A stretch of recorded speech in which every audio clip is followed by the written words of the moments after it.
selain dari upaya untuk mempertahankan bela negara itu juga diartikan sebagai berperan aktif gitu ya dalam memajukan bangsa dan juga negara kita. Itu lewat macam-macam. Misalnya dari pendidikan, dari kegiatan sosial gitu ya, secara moral, dan juga misalnya kita saling membantu sesama gitu. Warga negara siap membela negara. Dari kita harus menjadi tentara juga atau polisi gitu. Kita juga bisa sebagai warga negara Indonesia juga bisa bela negara dengan misalkan kita punya prestasi dari akademis ataupun non akademis. Misalkan kita jadi atlet, jadi atlet bulu tangkis, atlet voli atau basket, kita bisa menjunjung nama baik Indonesia menuju internasional dengan olahraga tersebut. Sikap kita dalam kehidupan sehari-hari, karena untuk saat ini kalau konsep bela negara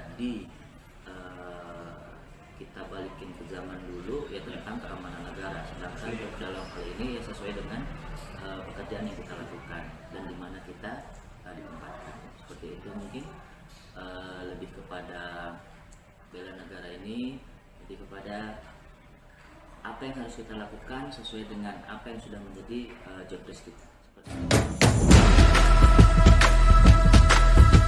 Misalnya dengan menjaga diri kita sendiri aja, ya.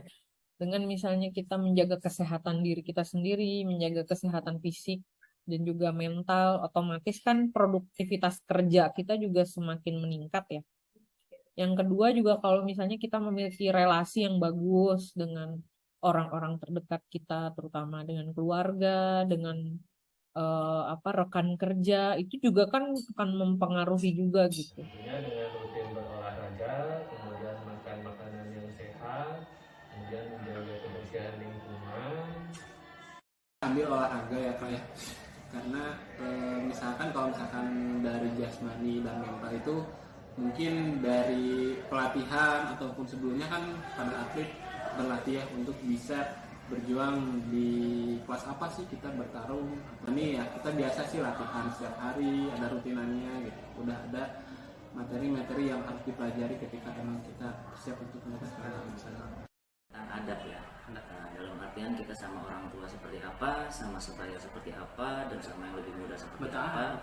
Nah itu harus ada penunjukan rasa respect, hormat antar sesama dalam setiap kegiatan, dalam setiap kita bertemu sama orang lain, rekan kerja.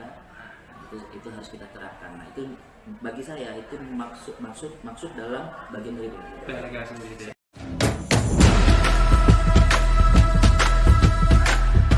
Kepada kecintaan kita terhadap tanah air, terhadap pekerjaan yang kita lakukan, saling menghormati karena kita budaya timur, dan itu saya rasa sangat masuk sekali ya kalau bela negara kita terapkan dalam setiap kegiatan yang kita lakukan. Saya rasain gitu ya, dari bela negara itu pernah gitu dari daerah dan pemerintah pemasukan dana pertamanya karena apa, kita membawa nama daerah dan membawa dana itu udah sangat bangga gitu ya, ditambah lagi mereka mensupport kita dari dana yang mereka berikan untuk bisa dari finansialnya, dari kebutuhan yang kita di lapangan gimana, sampai benar-benar kita mempersiapkan bahwa kita siap bertanding sampai nanti internasional. Yang saya lakukan saat ini kan saya ditempatkan di bagian humas, di mana humas itu berperan sebagai corong informasi yang biasanya menyebarkan informasi dan program dari kementerian. Nah, kita di sini tantangannya adalah gimana caranya kita bisa menyebarkan informasi itu secara clear ya. Kalau misalnya ada hoax, kita harus bisa tangkal, kita harus bisa edukasi pemangku kepentingan kita. Setidaknya apa yang menjadi program pemerintah kita dukung, kita sampaikan secara clear gitu. Banyak ya, contohnya saya menggunakan baju batik, kemudian mengikuti upacara 17 Agustus bulan kemarin. Profesi saya adalah seorang dosen ya, jadi menurut saya upaya bela negara yang selalu saya lakukan adalah sesuai dengan undang-undang dasar, yaitu mencerdaskan kehidupan bangsa. Kan atlet karate apa ya, karena saya juga bergabung di aliran Sitoryu, saya juga pemainnya komite, dan saya juga waktu dulu ya pernah latihan ataupun bergabungan dengan latihan antar daerah ataupun bersama tim-tim yang lain. Nah itu tuh digabungkan untuk pertandingan menunjukkan ke nasional ya Pak ya. Nah itu terbentuklah persiapan itu seperti apa aja. Nah, persiapan itu pertama kita latihan biasa kayak latihan dasar, fisik dan sebagainya untuk bisa emang benar-benar kita siap untuk jenjang internasional. Betul dah.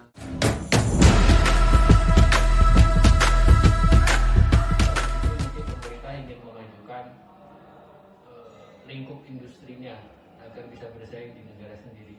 Tapi dari sisi lain ini menyulitkan terutama untuk bidang pendidikan, karena di instansi kami sendiri jujur sangat ketergantungan dengan produk luar negeri, khususnya di jurusan kami sendiri.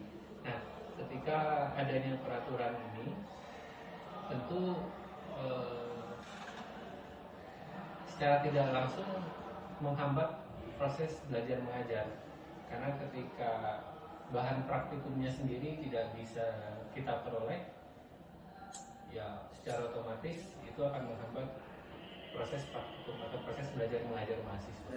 Presiden Jokowi itu menetapkan produksi dalam negeri dioptimalkan, diprioritaskan. Sebenarnya ada dasarnya supaya uang itu nggak lari ke luar negeri. Ya, itu ada bagusnya juga untuk keberlangsungan hidup Indonesia, gitu, bangsa Indonesia. Berdasarkan wawancara yang telah dilakukan kepada 4 narasumber, dapat disimpulkan bahwa makna bela negara tidak hanya terbatas pada upaya memperjuangkan NKRI melalui medan perang, tetapi juga melalui sikap, perilaku, dan aksi yang menunjukkan rasa cinta tanah air. Pemaknaan mengenai nilai bela negara yang baik ternyata memiliki korelasi yang positif terhadap implementasi nilai-nilai bela negara dalam kehidupan sehari-hari para narasumber. Narasumber telah menerapkan nilai-nilai bela negara dalam kehidupan sehari-hari menurut profesi maupun tupoksi masing-masing.